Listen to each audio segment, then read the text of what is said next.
असंच जाईल. आणि तरुणपणामध्ये जर तुम्ही काहीच केलं नसेल तर म्हातारपण हे शिव्या खात जाईल. जगणं तर भागत आहे ना. त्यामुळे सावध होण्याचा काळ हा तरुणपण आहे. आता मी काय का आयुष्यभर लोक खांड खुंड खातात. जे बुका लावतात, गण लावतात, माळ घालतात, त्यांना नाव ठेवतात. कधी ह्यांना देव आठवत नाही. एखादा वारीला चालला त्याला नाव ठेवतात. एखादा गावात परमार्थ करतो त्याला म्हणतात काय खरं या गळ्यात मला पोटात का. आणि ज्या वेळेस यांना 50-60 नंतर घरात इज्जत राहत नाही तेव्हा हे लोक दिंडी यायला चालू होतात वारीला. पण एक गोष्ट त्यांना ठेवा, म्हातारपणी देव आठवून देव तुमचा स्वीकार करत नाही. तरुणपणातच परमार्थ करायचा. कारण या जगाचा इतिहास असा आहे, जो म्हातारपणी परमार्थाला लागला आणि त्याला देव मिळाला त्या जगात मला एक तरी माणूस माझ्याकडे धरून आनंद दाखवा.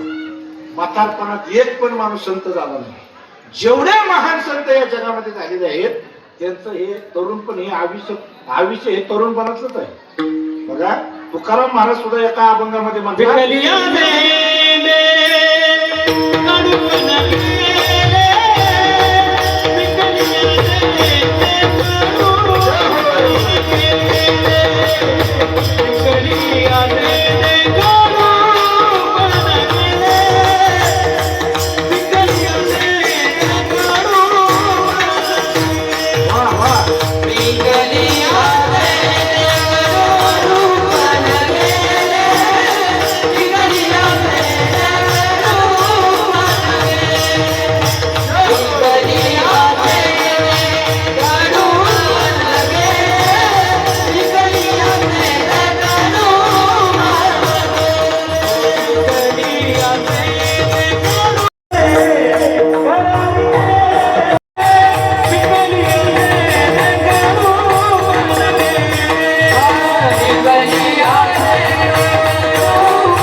अज्ञान रूपी आतला कडवटपणा निघून जातो. वरच्या कातडीचा रंग बदलतो. चमक येते त्याला परमार्थ म्हणतात. अहो तरुणपणामध्ये जे जगाचा स्वभाव आपल्याला समजला पाहिजे. आणि हे सांगणारे फक्त संत असतात. ज्ञानोबराय सांगतात, ज्या जगातील लोकांवर आपण विश्वास ठेवतो त्या लोकांची काय अवस्था आहे. जे लोकींचा चंद्र क्षयरोगी जे ते उदया होय असताना सूर्याला रोज उगवावं लागतं ना असतो व्हावं लागतं. दुःख लेवणी सुखाची अंगी सळीत जगाती. दुःखाने सुखाचा शर्ट घातलेला आहे आणि समोरच्या माणसाला असं वाटतंय की सुख आपल्या दिशेने येतंय पण खऱ्या अर्थानं ते आलेलं असतं दुःख. म्हणून सावधवा विठ्ठल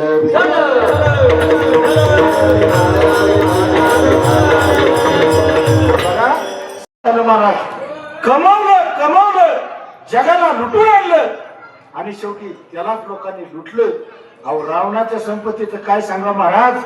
जगद्गुरु तुकोबरा कोणाच्याच घराचं वर्णन करत नाहीत पण रावणाच्या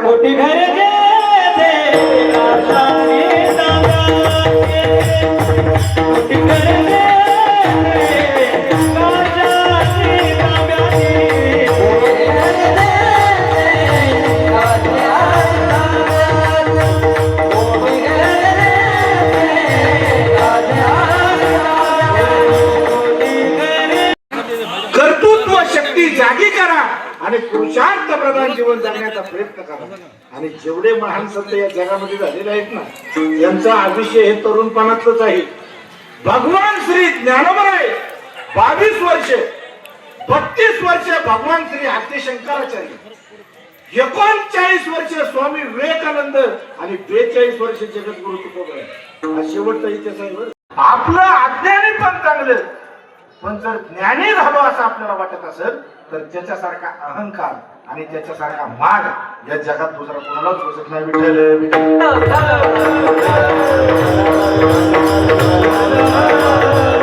आता नीट आहे का?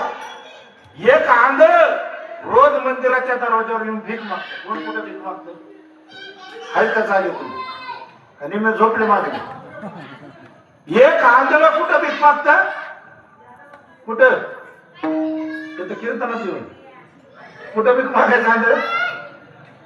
मंदिरा पुढे. वा, तुम्ही जागा आहेत म्हणतो टाळ्यावर. एक आंधळ रोज मंदिराच्या दरवाजावर येऊन भीक मागायचं. आमोशाच्या रात्री आणि पावसाच्या ढगाळ रात्री ते आंधळ घाबरत घाबरत घरी निघाल होते. नीट एका साधूला त्याच्यावर दया आली. साधूला असं वाटलं डोळस माणसाला काय दिसत नाही अशी रात्र या बिचाऱ्या आंधळ्याला काय दिसत, म्हणून साधूने त्याला कंदील दिला. कुणाला कंदील दिला काय कळत नाही.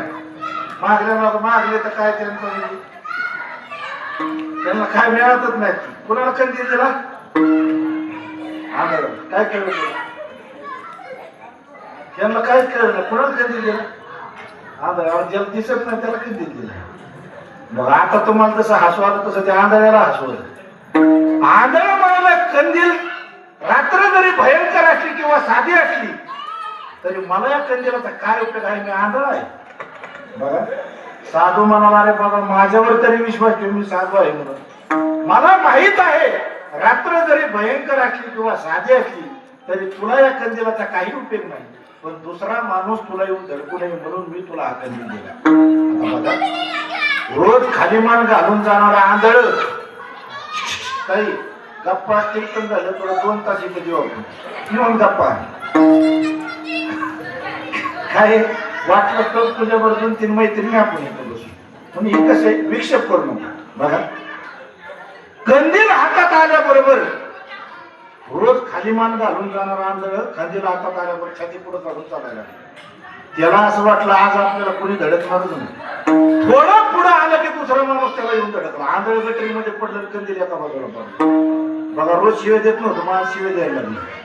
म्हणजे गरिबीमध्ये माणसं शिवे देत नाही. थोडा पैसा आला, थोडं ज्ञान आलं की माणसं दानातही शिवे देतात. गरीब माणूस कधीच तक्रार करत नाही की संसार आमच्या अनुरूप नाही. श्रीमंत माणसं तक्रार करतात की संसार आमच्या अनुरूप नाही. ज्या वेळेस आंधळ्या माणसाला शिवे द्यायला सुरुवात केली त्यावेळी डोळ्याच माणसाने त्याला विचारलं का रे बाबा रोज धडकत होता पण शिवे देत नव्हता, आज का शिवे देत? तो म्हणला आज माझ्या हातामध्ये कंदील होता. डोळाच माणूस त्याला म्हणाला तुझ्या हातामध्ये कंदील होता असं मी गृहीत धरतो, पण तो कंदील भिजलेला होता हे तुला माहित आहे. तुझं दुर्भाग्य. म्हणजे ज्या ज्ञानावर आपण विश्वास ठेवतो ते पोट भरण्याचं ज्ञान आहे, जीवन जगण्याचं ज्ञान आहे. ज्या ज्ञानावर आपण विश्वास ठेवतो ते पुस्तकातलं ज्ञान आहे, आनंदाचं ज्ञान आहे. आनंदाचं ज्ञान फक्त साधू संतांकडे असतं. ते ऐकलं तरी आनंद वाटतो, पण तो ऐकण्याचा सावध होण्याचा आपण कधी प्रयत्नच करत नाही. विठ्ठल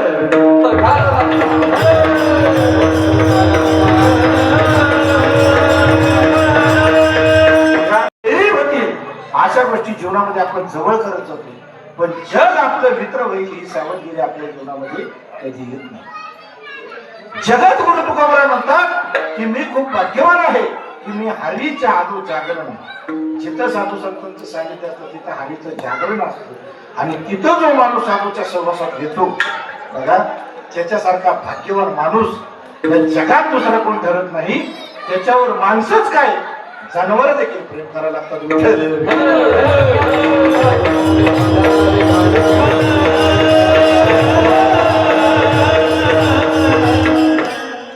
साबुद झालो हरी चालू जागरणा जेथे वैष्णवांचे भार जय जयकार गरजतसे.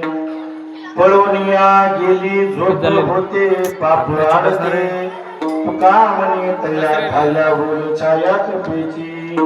पहा, तरुणपणामध्ये सावध व्हायचं. सावध होऊन काय करायचं तर हरीच्या जागरणाला यायचं आणि हरीच्या जागरणाला आल्यानंतर तिथं काय असतं सगळ्यांनी एकदा नीट हात वर करायचा.